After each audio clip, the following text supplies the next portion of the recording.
Tomorrow, you are facing Fulham for early kickoff. And I don't like early kickoff because early kickoff is one chance where teams usually show you what Nigerians usually say, Shege. Don't want to be shown Shege. So, but I think this is not a very hard game. Like, we can manage if we do certain things first. This is how I think our lineup should be. Starting with Sanchez and then Tosin and Fofana and then Cucurella and Reece James. Now people will start complaining, these people have not even played. And why are you subbing off Chaloba and Champong? Now, with the Champong, I don't think you are going to give him every other game. I know he's solid, but then he's a teen. You expect some inconsistencies. Now, we want to play as a CB, and Chaloba cannot play as a CB. He said that Tosin or a Champong. Now, if you are subbing off a Champong, you should have their Tosin. But then, Fofana is back, and for when Fofana is back, Fofana plays, unless Fofana doesn't want to play or unless we have to do some rotation. But because he got some 15 minutes in the previous game, we should give him some minutes, probably 50, 70 something or 60 something before we bring in another guy, possibly a Champong.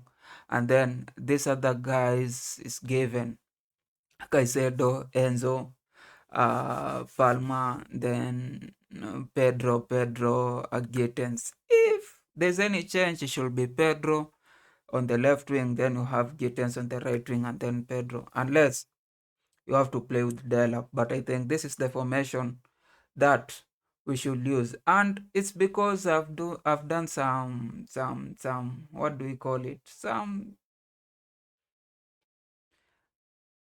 analysis. This is how I think Fulham are going. Fulham usually plays 4-2-3-1. 4-2-3-1 always. It's never a three at the back. They're never a three at the back.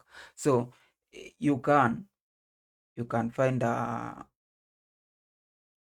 forward who can run the way Delap usually run, the way uh, Jackson used to run.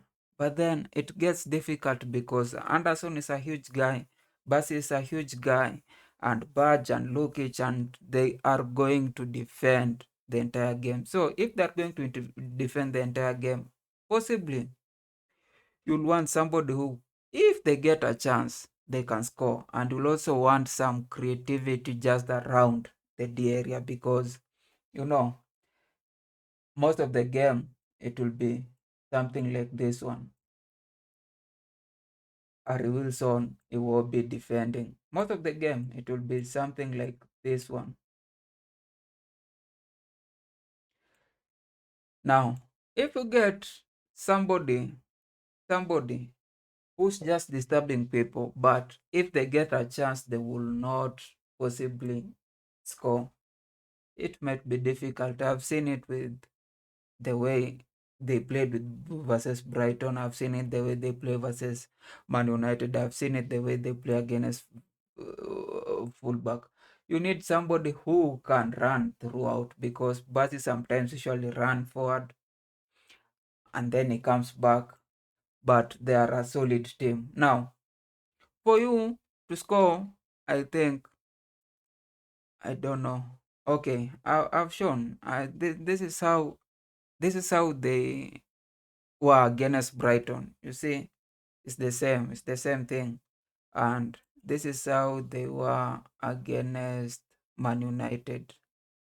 Just that solid Badge Lukic not moving, Basi Anderson not moving, Ted Castan or Sesenjon and Ted sometimes, or Sesenjon and Castan on the not moving anyway.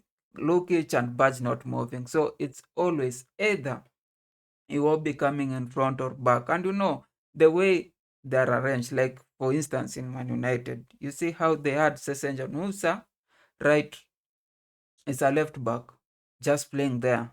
And sometimes they will have here, then they have Castan, and then they have Sesen. Like they always, one of their winger is usually either a fullback, it's usually either a left back or a right back, just to offer that, solid defensive system. So when they want to defend, which I think this is one of the game which they will be defending, they will do it with the absolute solidity. Now, that's why you need people.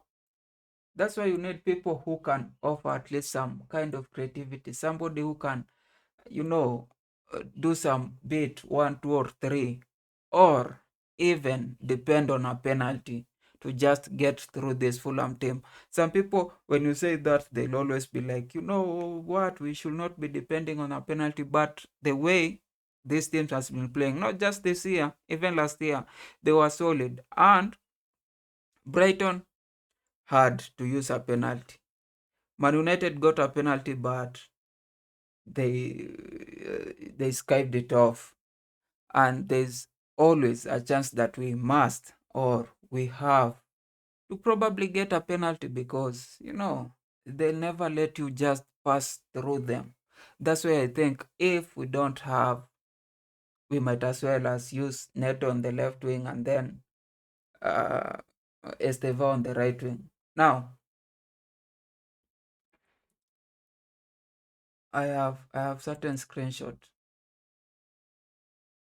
This is how, these are the two people who don't move, and then the four, and then this was after a counter, and was when they had the penalty. But this is basically how they are always, whether they move forward or whether they are at the back, it's always 4-2.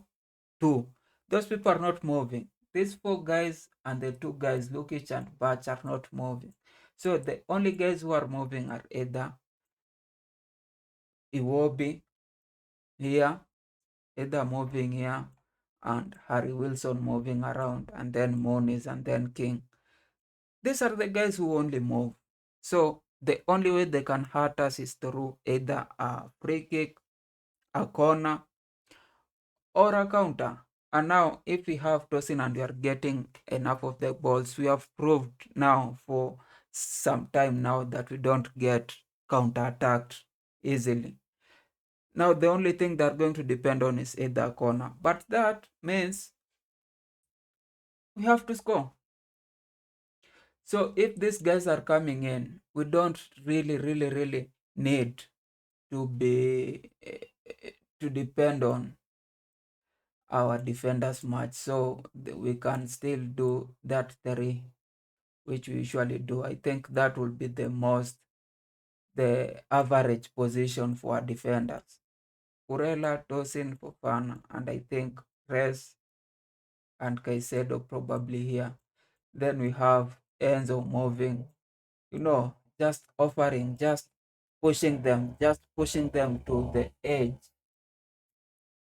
I think that's how this will be the average, probably possibly the average position of these guys at the game. And how we score, I've said first. We hope they foul us. And the second thing is we hope we have Palmes on his game to offer the right creativity. We have Neto creating the crosses. As much as I think these people don't always allow a lot of crosses, but if we get Pedro pinning, where am I moving? Pedro pinning these guys around, and then we have Reece James here and maybe Enzo, so that we offer just Palmer, just whatever he was having, just some kind of space around here to just show his creativity, just some space around here to shoot. Then we have people like Neto moving, or if we don't have Neto, we have somebody like Estevao just moving through, trying to get to have those 45.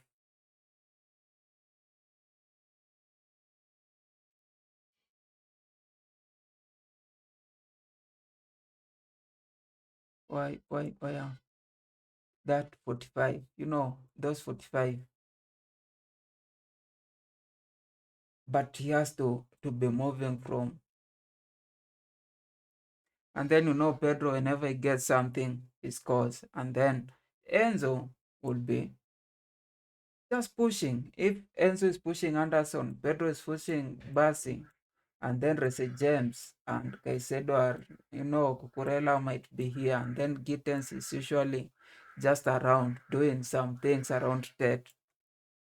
We might get a chance with Palma, we might get a chance with Pedro, we might get a chance with Enzo the way we usually do and score. It has to be it has to be easy for us to get the chance, unless we just complicate the stuff. But if we play the way we usually play, then this is not a very hard game for us to win.